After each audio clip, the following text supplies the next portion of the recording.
इस्लामाबाद से शांगला की तरफ 5 चाइनीज़ इंजीनियर, उनके साथ एक ड्राइवर था और वो दासू डैम के लिए निकल रहे थे और रास्ते में एक खुदकुश हमला होता है, बॉम्ब ब्लास्ट होता है, 5 चाइनीज़ इंजीनियर मारे जाते हैं, एक ड्राइवर भी मारा जाता है। तो पाक मीडिया का ये कहना है जी 6 टोटल अफराद जो है एक खुदकुश हमले में मारे गए। लेकिन हमारा सवाल ये भी पैदा होता है क्योंकि जब भी चाइनीज़ डेलीगेशन लाहौर और इस्लामाबाद हो कहीं भी आती है, उनके साथ हाई सिक्योरिटी भी होती है। तो मतलब इस धमाके के अंदर सिक्योरिटीज़ के अहलकार भी मारे गए, लेकिन मीडिया उसको नहीं बता रहा, वो एक अलग इशू है। अगर हम 2021 में जाएं तो दासू डैम की तरफ जाते हुए 9 चाइनीज़ इंजीनियर्स को 2021 में भी मारा गया और अब 5 को 2024 में। अगर दासू डैम की दोस्तों हिस्ट्री की बात करिए, सी पैक से जुड़ता है। सी पैक को बहुत दफ़ा शुरू किया गया, सी पैक फिर बंद भी हो गया, फिर शुरू किया गया। 35 अरब डॉलर या 25 अरब डॉलर इस पर लग चुके हैं, लेकिन आउटकम इसकी फिलवक्त ज़ीरो है।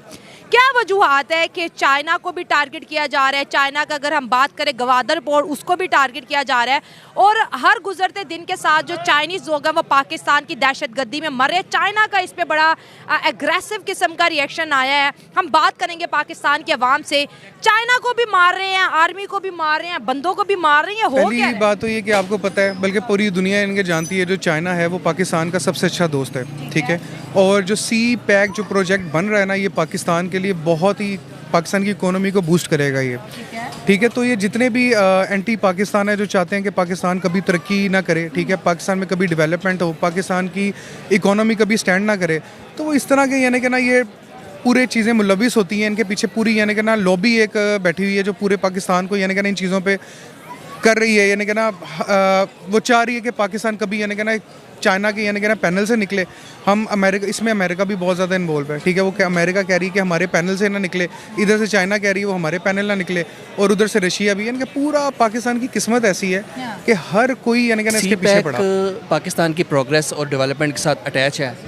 चाइना हमारा दोस्त है, शुरू से दोस्त है, और ये ट्रू है कि वो हमारा, जिसको कहते हैं ना कि ओरिजिनल जानी दोस्त वो है। अच्छा, जानी दोस्त है वो, ओरिजिनल मान लेते हैं। फिर अब चाइना हमेशा हमारी डेवलपमेंट चाहता है, लेकिन कुछ कंट्रीज़ जो कि सी पैक बनना नहीं चाहते, उनकी एजेंसीज़ जिनका मैं नाम नहीं लेना चाहूँगा, अब सारी आवाम जानती है, उसमें कौन कौन से मुल्क शामिल हैं जो कि पाकिस्तान की डेवलपमेंट, चाइना की डेवलपमेंट नहीं चाहते।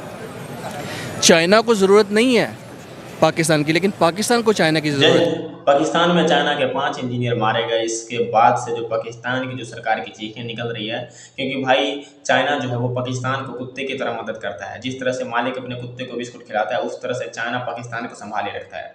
और अगर इस समय अगर चाइना गुस्सा हो गया तो पाकिस्तान जो है पूरा, जो डूबा तो है ही पहले से, जो कुछ भी बचा खुचा है वो भी चला जाएगा।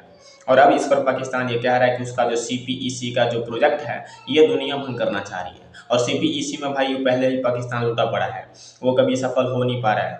ये आया था 2020 से भी पहले, ये प्रोजेक्ट पाकिस्तान ने लॉन्च किया था, लेकिन उसके बाद से उसी के देश के लोग जो हैं इसके विरोध में क्या करने लग गए, वहाँ पे मरवाने लग गए, चाइनीज़ वर्कर को मारने लग गए बलूचिस्तान में, इधर उधर। तो इस तरह से चाइना तो डरा हुआ था ही कि मेरे वर्कर लोग मारे जा रहे हैं। और पाकिस्तान जो कि आशा का किरण है उसके लिए चाइना, और उसके वर्कर को पाकिस्तान में मारा गया। हालांकि न्यूज़ में बस ये आया और आपने देखा कि किस तरह से जो पाकिस्तान के लोग उसके साथ वो भी 2-3 मरे, लेकिन न्यूज़ में नहीं आया। CPEC basically is the necessity of Pakistan. अब असल चीज़ ये है, सारी बात तो आप खुद कर चुकी हैं, दहशतगर्दी करने का मकसद ये है कि ये लोग, इनके इंजीनियर्स या इनके वर्कर्स जो हैं, ये यहाँ से डर के भाग जाएँ और काम ना करें और सी पैक फ्लॉप हो।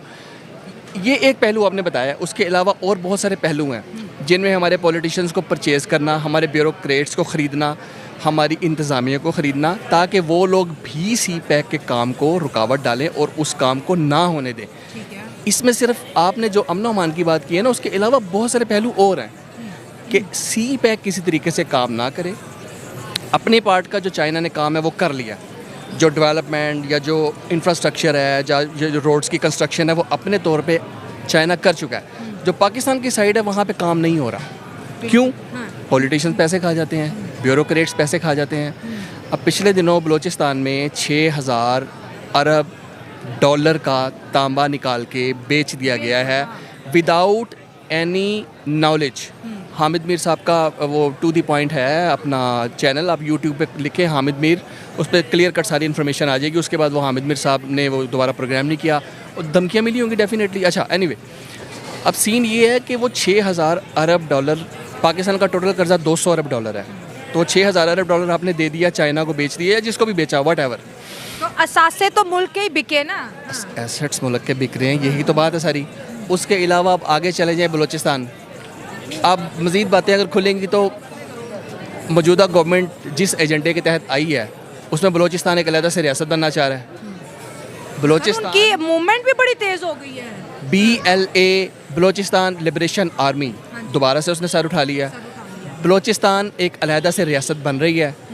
इस डील के तहत अब मौजूदा गवर्नमेंट इस्टेब्लिशमेंट या अमेरिका नून लीग को लेके आया है, ये वो एजेंडा चल रहा है, वो बड़े ज़ोर शोर से कामयाब है। वो उसी ज़ोर शोर में वही लोग मुलव्वस हैं जो कि इस सारे प्रोग्राम को फ्लॉप करना चाह रहे हैं।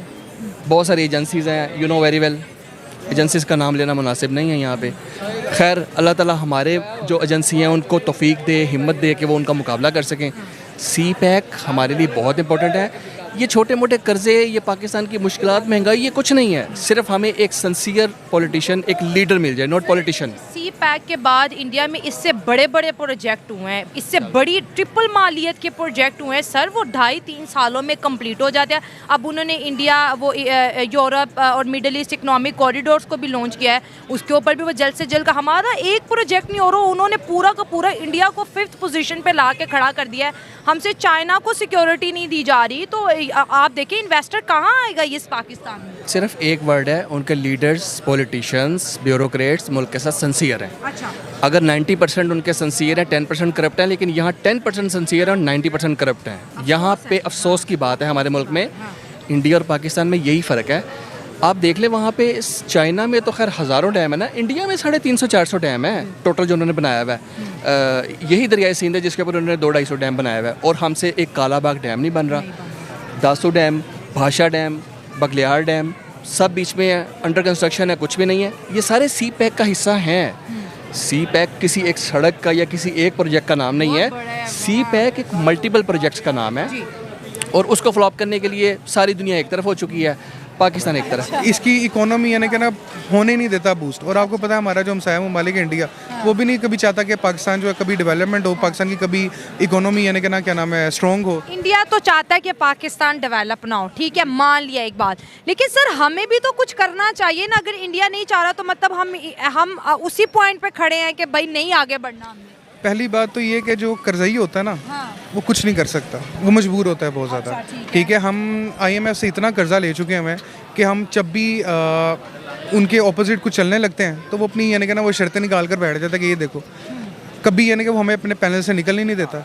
तो IMF के पीछे अमेरिका ही है ना, तो इतना बड़ा वो रोल प्ले करता है कि हम यानी कि स्टैंड ले ही नहीं सकते। हम कभी भी कोशिश भी करें ना तो कोई ना कोई यानी कि ना हमें गर्दन से तो बोझ लगे, इधर आ रहा, मैं तेन दसा तू कर्जा लेता है, पहले कर्जा उतार, फिर यानी कि ना हो गया, प्रेशर है। ट्रेड की आपने बात की, आपने इंडिया की बात की कि वो इंडिया अभी नहीं चाहता। सर ट्रेड हमने इंडिया के साथ बंद किया था, आपको पता है, कश्मीर के मुद्दे पे कि जब तक कश्मीर का मसला हल नहीं होगा हम इंडिया के साथ तिजारत नहीं करेंगे।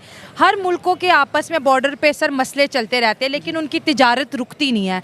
हमने ये जो कदम लिया इंडिया के साथ, इंडिया को तो कोई फ़र्क नहीं पड़ा सर, हमारे मुल्क के अंदर इन्फ्लेशन बहुत आई और मौजूदा गवर्नमेंट बार बार कोशिश कर रही है कि हमारी इंडिया के साथ ट्रेड ओपन हो जाए, लेकिन वो चीज़ें बेहतरी की तरफ जाती हुई दिखाई नहीं दे रही। ना CPEC मुकम्मल हो रहा है, ना इंडिया के साथ बॉर्डर खुल रहा है। मैम इंडिया खुद भी नहीं चाहता कि हम उनके साथ ट्रेड करें। अच्छा। ठीक है, इंडिया खुद भी नहीं चाहता। उसकी रीज़न ये है कि यहाँ पर अवाम का भी बहुत ज़्यादा प्रेशर है। अच्छा। कभी भी कोई कश्मीर पे हमला होता है या कभी कोई इधर उधर यानी कि एंटी इंडिया भी यानी कि जब कोई चीज़ होती है, वहाँ की अवाम भी बोलती है और यहाँ की अवाम भी बोलती है। अवाम के प्रेशराइज में आकर ये चीज़ें जो है ना वो दब जाती हैं, तो ये ट्रेड वगैरह का बहुत ज़्यादा प्रेशर। भाई इस समय चाइना जो है वो अगर पाकिस्तान को रोटी देना बंद कर देना तो पाकिस्तान को तो वैसे भी कोई दुनिया पूछ रही है नहीं, सिर्फ चाइना के अलावा, क्योंकि चाइना जो है वो भारत से टक्कर लेने के लिए पाकिस्तान को अपने कदमों में रखना चाहता है कि पाकिस्तान सिर्फ ऐसा करे जो चाइना कह सके, और ये पाकिस्तान की मजबूरी भी बन गई कि चाइना जैसे देश की बात माने, क्योंकि भाई अगर पाकिस्तान चाइना के पास नहीं जाएगा तो उसका मदद करेगा कौन? भारत से तो वो शुरुआती से दुश्मनी करता हुआ आया है और जब मन किया भारत के भरोसे के उसने तोड़ा है, इसलिए अभी पाकिस्तान खुद टूटा पड़ा है। दुनिया का कोई दोस्त जिसकी ये पहले अमेरिका की चारदा था, अमेरिका अब इसको क्या कर रहे हैं, चटुकार से भी पद से हटा दिया है, ना कुछ कर रहा है मदद, ना ही इंटरनेशनल लेवल पे इसकी बेइज्जती पे झाई मारता है, कोई साथ नहीं दे रहा इसका, सिर्फ चाइना के अलावा। क्योंकि रसिया तो ये शुरुआती से रसिया के साथ था नहीं, भारत ने रसिया के साथ अच्छा खासा दोस्ती बनाया था। और उसके बाद जो इसने CPEC के बाद पे जो आगे बढ़ने की कोशिश की, वो इसके देश के लिए मृत्यु का कारण बन रहा है एक तरह से। CPEC प्रोजेक्ट इतने सारे पैसे लगाने पड़े, अब डैम ये बना नहीं पा रहे, नदी वहाँ से बह रही है, तो लोग बाढ़ आया था, बाढ़ में ये डूब गए थे इतने सारे लोग। हालांकि दुनिया से फिर इसी नाम पर इसने चंदा लिया कि हमारे यहाँ बाढ़ आ गई है, लोगों को पैसे चाहिए। लेकिन हो क्या है, चाइनीज वर्कर जब मारे गए यहाँ पर, चाइनीज वर्कर, इसके बाद से इसकी दशा और टाइट है कि चाइना इससे नाराज़ ना हो जाए। बाकी आपको क्या लगता है इस पर कि क्या चाइना जो है इसको और भला कर पाएगा या नहीं करेगा?